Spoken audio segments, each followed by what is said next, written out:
guys, pane vanhu vasingatye. Grey Homes haitye kana kukotamira museve kubira my vice president Chiwenga mari yavo 1 million yese. Imikane, welcome back to your channel. Please don't forget to like and subscribe. Nyaya iyi inyaya inorodza zvikuru. My Chiwenga vakaluza 1 million to a Harare contractor. Nyaya iyi iri social media right now kuchinzi iko Grey Mudiwa na Anavesta Mudiwa varidzi Grey Homes vakatombobira zvakare Madam Boss mari vakatiwo vachamuvakira imba chino nechino asi vakazongodisappear. Guys, vanhu ava vane social media presence yakakurisa, so vanhu vanogara vachingoona Grey Homes kusvika My Chiwenga vaisawo mari yavo ipapo. So they've appeared in court today, facing charges of fraud vachibira vice president's wife Miniyota Baloyi 930,000. The charges stem from 3 separate incidences that occurred kubva March 2023 to August 2024. My Chiwenga reportedly engaged Grey Homes Construction for various projects akasiyana-siyana. Imwe yacho ndeyekuvakirwa a double story house, a cottage, a boundary wall, a warehouse and a shopping mall. So ndo projects makuru avanga vapiwa.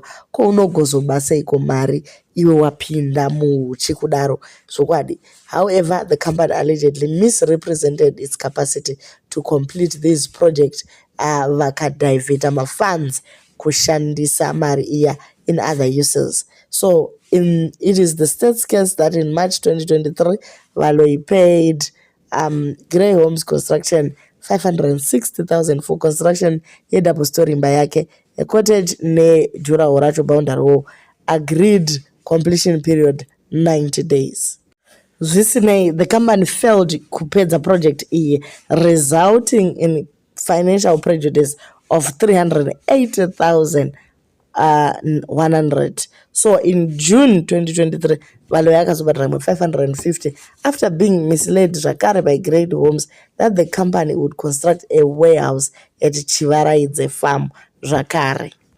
Iri kuGoromonzi, Grey Home failed to complete construction zvakare vakatora 390,000 for their personal use. September 2023, vachishandisa zvakare matactic iwayo vakamuconvinsa Baloyi kuti avape 158,000 kuti vavake shopping mall kuSilalachani Business Center kuFilabusi, asi zvakare project iya haina kukompletwa and 151,000 US dollars yakadivetwa zvakare by the accused. Meanwhile, state yati hapana kwamuri kuenda, no bail. Saka imimi since mabatwa maakubait bridge border post maakuedza kutiza kuenda kuSouth Africa, hapana chenyu, hamusi kubuda muZimbabwe. So vari mukati vavharirwa. Asi ndo zvandambotaura pekutanga kuti vanhu ava hatyi zvachose kuda kubira mai venyika nai vedu way chokwadi. And this shopping mall was not like a personal thing ka anditi muri kuona kuti anga ari kuvakirawo vanhu kumaTebeleland a business center yavo kuti vawanewo chimall chekuita. Then iyo zvemadouble story nemakottage ndezvimwewo, but tiri kungoti isusu ko unozobira seiko amai general Kennel pamusoro pazvo hautyi here, uramba wachingokumbira mari. So Queen of Peace vatombouyawo vakati munhu uyu hatotyi nekuti akatombobira Madam Boss. Grey Homes iyoyo inonyepera vanhu. Pane vamwe masocialites atakaona achida kuitawo brand ambassador Grey Homes iyoyo. Unozozvitaura sei kana mari dzevanhu dzichibiwa zvakadai? Ko imi zvenyu ana Ningirikini, vana Dodo, mungarega kubirwa kana kuchibirwa vanhu vakuru vakadai? Ko imiwo yenyu amunodyiwa zvese namafuta kupedzewa chaiko. Vamwe ndo vari kuti mari yese iyi akaiwanepi? Inini handisi kuti chii kana kuti chii. Tiri kungoti isusu mari yavo yakabiwa.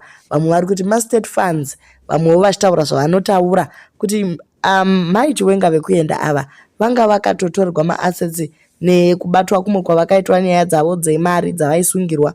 Vaisungirwa nyaya yekuti vashandisa mari kutenga maRange Rover, asi hoyu umwe ari kutora mamirioni nemamirioni achivaka macottage nemadouble story. Chii chakadaro? But anyway guys, masource emafunds ake isu hatizvipindi, tiri kungoti isusu. Do leave your comments on what you think panyaya miniyotavo iyi negrey homes, kuti vanhu vanozobirwa mari yakawanda kudaro, wedu we zvakaoma.